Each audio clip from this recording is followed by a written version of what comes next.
പിതാ madam, madam.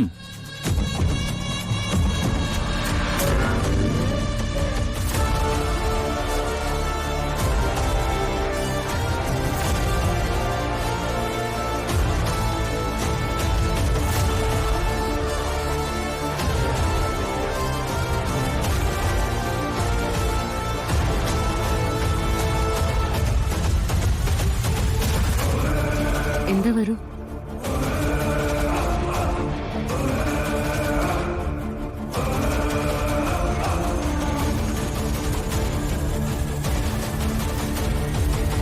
എന്താ അമൃത? അല്ല, ഞാൻ അതെ, ഞാൻ ഈ രാധിക മ്യൂസിക് കണ്ടിന്യൂ ചെയ്യുന്നതിനെ കുറിച്ച് സംസാരിക്കാൻ വേണ്ടി വന്നതാ.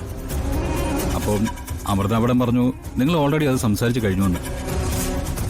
രാധികയുടെ മ്യൂസിക്കിന്റെ ഫ്യൂച്ചറിനെ കുറിച്ച് വരുൺ ഒരു ടെൻഷനും വേണ്ട. രാധികയും ഉയരങ്ങളിൽ എത്തിക്കാൻ തന്നെയാണ്. അക്കാര്യത്തിൽ എന്റെ തീരുമാനത്തിന് ഒരു മാറ്റവും. Thank you madam. കേട്ടോ, അല്ല നിങ്ങളുടെ അമ്മയും മോളും കൂടെ അങ്ങനെ ഒരു തീരുമാനം എടുത്തിട്ടുണ്ടെങ്കിൽ എനിക്ക് കുഴപ്പമൊന്നുമില്ല. ഞാൻ ഹാപ്പിയാ. എന്നാ പിന്നെ സംസാരിക്കാനുള്ള കാര്യം കഴിഞ്ഞല്ലോ, വരുൺ ഇറങ്ങിക്കോളും. ഇതെന്താ അമൃത മാഡത്തിന് എന്നെ ഇറക്കി വിടാൻ ഇത്ര തിരക്ക്? വേറൊന്നുമല്ല വരുൺ, ശ്യാമ മേഡമേ പ്രൈവസി ആഗ്രഹിക്കുന്ന ഒരാളാ. ഈ വലിയ വലിയ കലാകാരന്മാർക്ക് അങ്ങനെ ചില താല്പര്യമുണ്ടല്ലോ. ഓ, അത് കറക്റ്റാ. പക്ഷേ പിതാ മേഡം എനിക്ക് ചെറിയൊരു ഉപകാരം കൂടി ചെയ്യണം. എന്താ? അത് പറ്റില്ല എന്ന് മാത്രം പറയരുത്.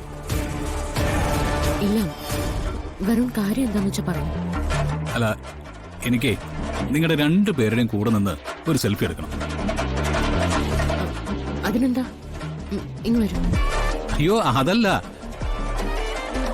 അമൃത മേഡവും ഫിദ മേഡവും ചേർന്ന് നിൽക്കുന്നത് ആ ഫോട്ടോ എനിക്ക് എപ്പോ വേണമെങ്കിലും എടുക്കാമല്ലോ. എനിക്ക് വേണ്ടത് ഫിദ മേഡത്തിന്റെ പ്രിയപ്പെട്ട കൂട്ടുകാരിയോട് ചേർന്ന് നിൽക്കുന്ന ഫോട്ടോയാ, ശ്യാമ മേഡത്തിന്റെ കൂടെ.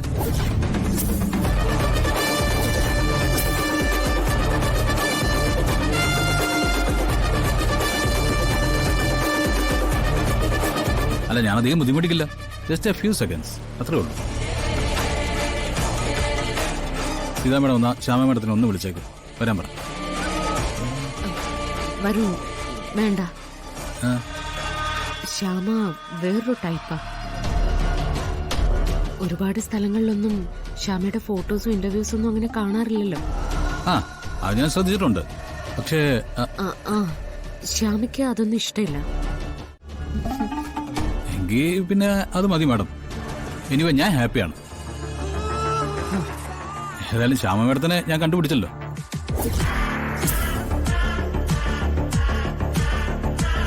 അല്ല, കണ്ടുപിടിച്ചു എന്ന് പറഞ്ഞാ കാണാൻ സാധ്യതയില്ല എന്ന് പറഞ്ഞിട്ടും ഞാൻ കണ്ടല്ലോ. അതാ ഞാൻ ഉദ്ദേശിച്ചത്. അപ്പൊ പിന്നെ ഓക്കെ, എന്നാ ശരി, കാണാം. ശരി. അതെ, ഈ രണ്ടുപേരെയും ഒപ്പം നിർത്തി ഫോട്ടോ എടുക്കാനുള്ള ഒരു ഭാഗ്യം ഇല്ലാന്നല്ലേ ഉള്ളൂ. എന്നാ പിന്നെ ഫിദാ മേഡത്തിന്റെ കൂടെ ഒരു സെൽഫി അങ്ങ് എടുത്തേക്കാം.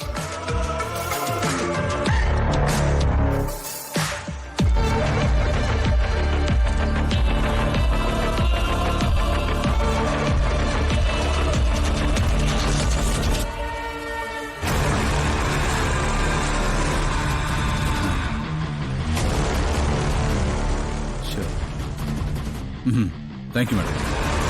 അല്ല, ഫിദാ മേഡത്തിന്റെ മുഖം കാണാനുള്ള ഭാഗ്യമില്ല. എന്റെ ഒരു ഫ്രണ്ട് പറഞ്ഞിട്ട് ചെയ്തതാ. അദ്ദേഹത്തിന്റെ പ്രഭാഷണങ്ങളൊക്കെ കേട്ടാലേ നമ്മുടെ മനസ്സിലെ തെറ്റായ ചിന്തകളൊക്കെ ഒഴിഞ്ഞു പോകുമെന്ന് പറഞ്ഞു. അങ്ങനെ കേട്ടു തുടങ്ങിയതാ. അല്ല, അതും ഈ പാത്രങ്ങളും തമ്മിൽ എന്താ ബന്ധം? അത് ചുറ്റുമുള്ള പക്ഷികളെയും മൃഗങ്ങളെയൊക്കെ സ്നേഹിച്ച് വളരണമെന്നുള്ള കഥകളാ പറയുന്നത്. പക്ഷികൾക്കും മൃഗങ്ങൾക്കും തീറ്റയും വെള്ളവും ഒക്കെ കൊടുത്താലേ അത് നല്ലതാണെന്ന് പറഞ്ഞു.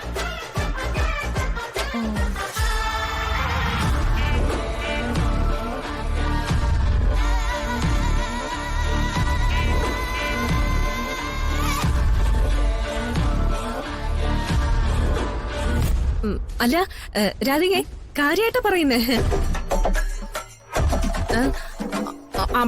അദ്ദേഹം പറഞ്ഞത് വളരെ ശരിയാ. ഞാൻ ഭക്ഷണം വെച്ച് കൊടുത്തപ്പോ കൊറേ പക്ഷി കുഞ്ഞുങ്ങൾ അത് കഴിക്കാൻ വന്നു. ഓ, അവരുടെ കലവിലയൊക്കെ കേട്ടു നിന്നപ്പോ ചുറ്റുമുള്ള വേറെ ഒന്നും അറിയുന്നില്ല. അത്രയ്ക്ക് ശാന്തത.